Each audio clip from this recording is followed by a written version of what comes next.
after the touchdown. This will be taken in at the 1.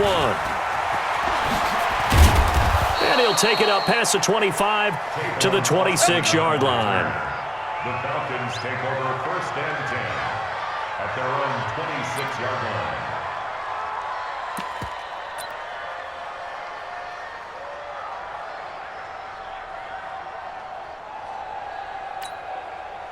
About set to begin their next drive, the Falcons offense at the line. And last time wasn't pretty. One play and an interception. We'll see if they can do better. I want to see if they want to go ahead and throw the ball again now on this drive after what happened on the last one. Throw it on the first play. Give the quarterback some confidence. See what happens. 7 yards there on the first down screen play. He's trying to parlay that great performance last week, NFC Offensive Player of the Week in Week 2, into a great performance in Week 3. And the way he was able to do it last week, he started off doing it again this week. Energy, the way he comes off the line of scrimmage, attacks the defense, sets them back on their heels, and he finds openings as a result. And he'll be brought down shy of the 40 at the 38-yard line. A gain of 5, good enough for the first down. First down, Falcons. Throwing on first down is Murray. And he gets this one to Ridley, complete. And this will leave him a yard short. Nice pickup of 9 yards on first down. Give him 9 there on the first down completion. 2 minutes remaining in this first half of football. A reminder, once we hit halftime, as we do all season, we'll send it down to Jonathan Coachman in Orlando. He'll have all the stats and scores from games in progress around the NFL. And for the 3rd time here in this half, it's intercepted. Xavier Rhodes with a pick. And his guys will take over at the 25-yard line. Certainly not what he was hoping for, Charles. That's now 3 interceptions in this ball game. But there's a lot of knowledge to be gleaned every time you throw an interception if you do things the right way. And hasn't there been a pretty darn good quarterback along the way who threw a lot of interceptions early, learned from them, and became great later? Who would that be? That'd be one Peyton Manning. Threw 28 his rookie year. That's the NFL record. How'd things turn out for him? I think okay. He's a guy in all the commercials now, right? Yeah, I think he's doing okay. Brings up 2nd and 8 at the 27. They'll break the huddle, come up on 2nd and 8 at the 27-yard line. Reset. He's got Jack Doyle. And he'll be tackled right on the chalk of the 45. Good yardage there for the Colts. 18 and a first down.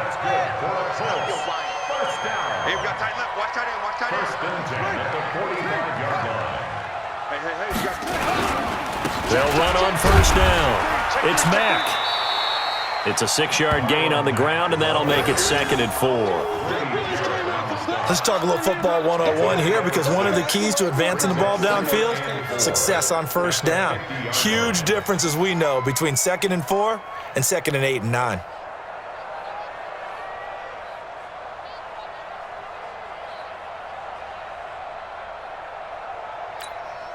The last run got 6, now 2nd and 4.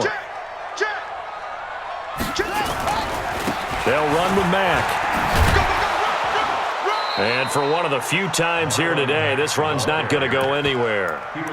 No gain on the play that time, and they'll look to convert on what will be a 3rd and 4. It's now 3rd and 4.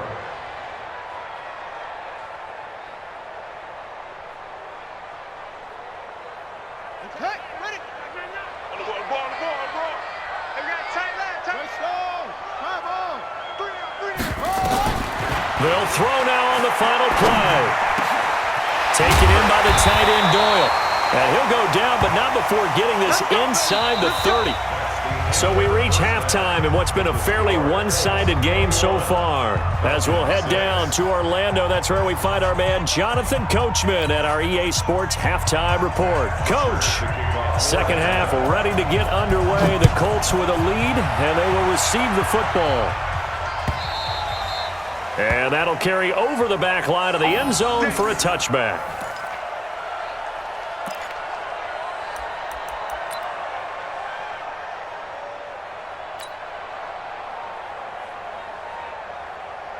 The Indy offense at the line and set to go. They built a good first half lead. Now they have a chance to add on to it. And what I'm thinking is that the offensive staff spent the entire halftime just working with them on, here's what we think they're going to do to attack us in the second half. Nice first half that we've had, guys, but be prepared for some change-ups.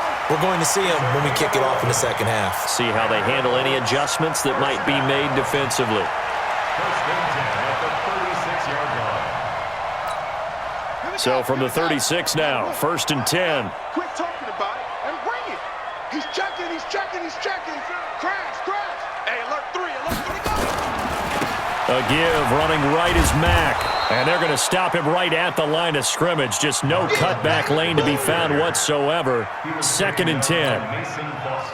Officially nothing on that last run. They'll try again, second and 10.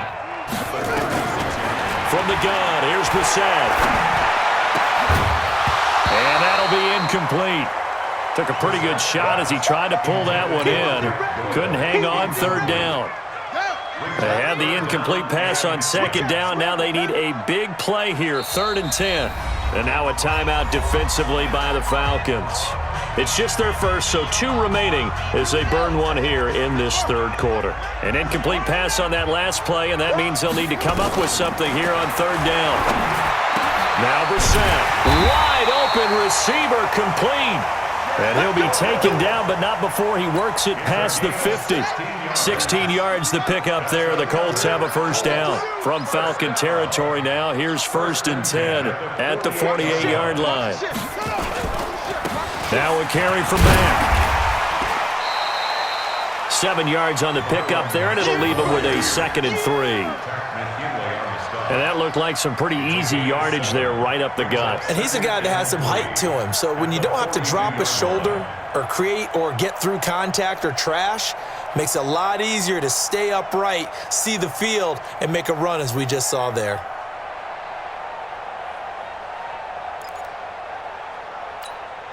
So they'll come up after the gain of 7 on a second and 3.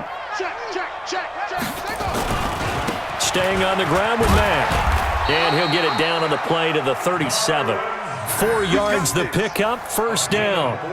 They're trying to show that they can run the ball and protect this lead. Give it to the backs, play a little bit of keep away, don't you think? And that's probably a good philosophy at this point, going to make that defense stand up and stop them. Get off the field. 95%. A first down throw for Brissett. Flush to his right. Stepping up, he's going to keep it. Nice work to get 7 out of that, and it's second down. Now, that was not a bad scramble there on first down. He didn't force it, nor did he throw it away. He was able to take off, and now he made it a very manageable second and short. Now a man open down the middle of the field. And that's going to be good for another first down as the tackle's made at the Falcons' 20-yard line. The goal for any offense versus his own defense, find the holes where guys are available and put the ball on the receiver before any defender can step up and fill it. They did it well there. Perfectly executed crossing route. On first down, Mack. Even with the good move he showed, he'll be brought down short of the 15. Call it a gain of 4 on first, and that'll make it second down. Following the pickup of 4, here's second and 6. Here's Brissett. He rifles one that's intercepted. The linebacker, Brooks Reed, with a pick. And the return just out across the 15 to the 16-yard line. First possession of the third quarter, an interception, so maybe a second-half tone setter. Indeed, and not the tone they wanted to set. That's the equivalent of running out the wrong door and running into your pool instead of running out onto the field.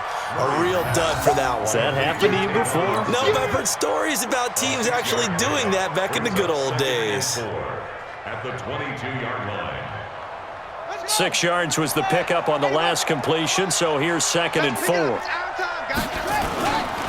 Now Gurley.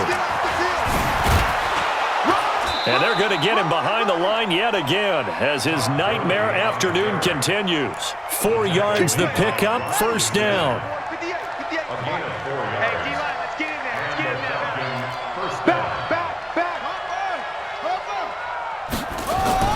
First down, Murray.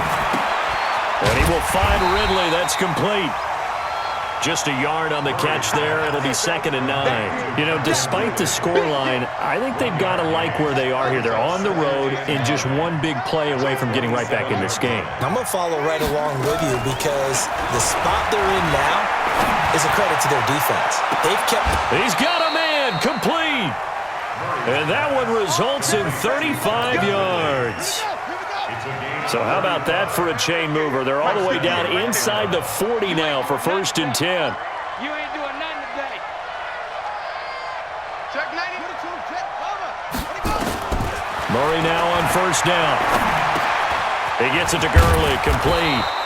Now the result here, a pickup of 8. Leaves him with 2 to go on 2nd down. It's a gain of 8. Well, this is how you shake the thoughts of that interception on the last drive. You come out and start this one 4 for 4.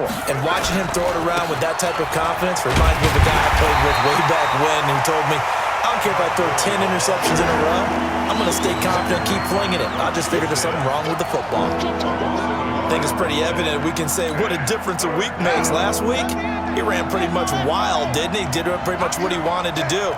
But this one, they stopped him cold. That, to me, that's good scouting and even better execution. Yeah, and they stopped him behind the line right there. They obviously watched the tape a few times and made some adjustments. 3rd catch for him on this drive alone, and it'll give him a 1st down. Here's Murray. They'll throw underneath for Gurley. A minimal gain there on the 8th play of the drive. You got the big lead defensively, willing to give him that underneath stuff, right? And this is why you work on your tackling. Tackle him after the catch, inbounds, keep the clock running. Just go ahead and bleed the game out that way. That ball complete to Isabella. And they'll get him to the ground. He has another 1st down at the Colts' 12-yard line. Throwing on 1st down, Murray. Brandon, so many times we see the... And that will be taken in by Ridley for a Falcon touchdown. Calvin Ridley, his 2nd touchdown on the season. As they're now just an extra point away from getting back within 1 score. They'll try and run it with Gurley.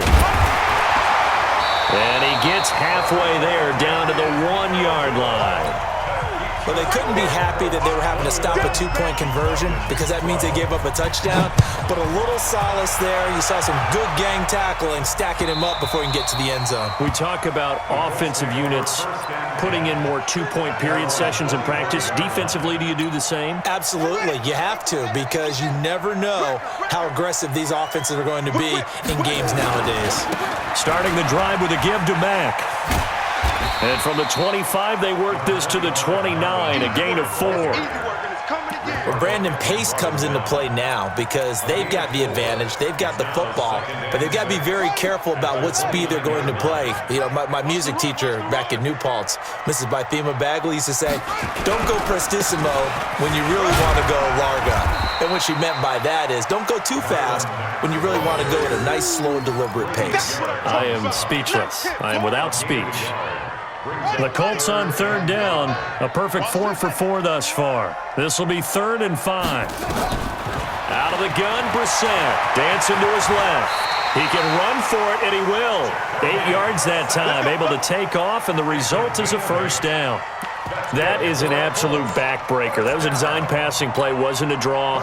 You think you got him stopped, good coverage downfield, and he's able to pick up the first with his legs. Defensively, that kicks into your psyche and hurts a little bit, doesn't it? It certainly does, and here's the thing.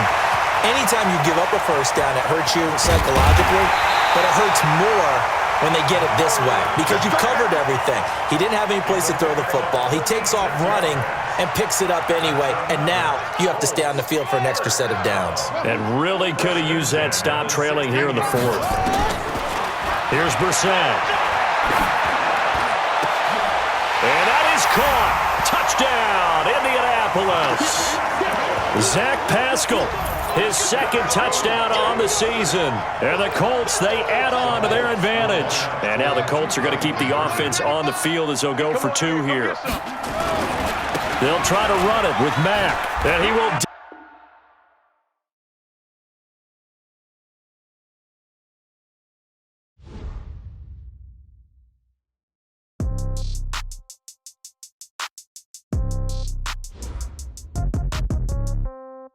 Yeah. Yeah. Hey, yeah. Okay. 30,000 in the pocket, no change. Okay. I might pass the ball, but